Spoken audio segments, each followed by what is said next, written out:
Now, how about housing? So, as I mentioned, 2021 housing was a very strong year, over 20% appreciation across the nation, some markets even hotter than that. I still think we're going to see a strong housing market in 2022, albeit not as strong as 2021. There's still going to be robust demand, but due to some higher rates than we saw last year, you're going to see a little bit less demand. But the thing is that supply is still going to remain extremely tight. Listen, what drives price in any market? Supply and demand. And we're going to go through some figures on this, but right now inventory is at record low levels. There's 910,000 homes for sale, and there's still robust demand out there. Now, even if rates were to continue to go up, would you see some of that demand erode? Sure. Think of it as an example like this, right? Let's say there was a concert and there was 10,000 seats and they was sold out. And there was 10,000 people here on the sidelines on the waiting list.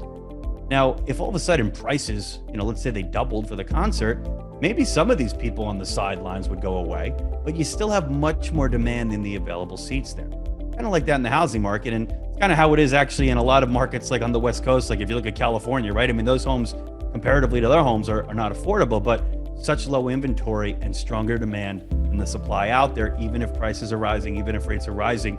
And when you have stronger demand than supply, it's going to be supportive of price. I also think that, listen, builders, are they going to put some inventory on the market?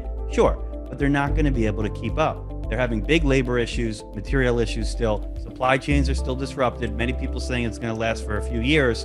But not only that, they have an enormous backlog. If you take a look at some of these housing reports that have come out, I mean, all of the new sales are homes that weren't even started yet. So they have an enormous backlog. Some builders out there are actually turning away business because they want to try to catch up.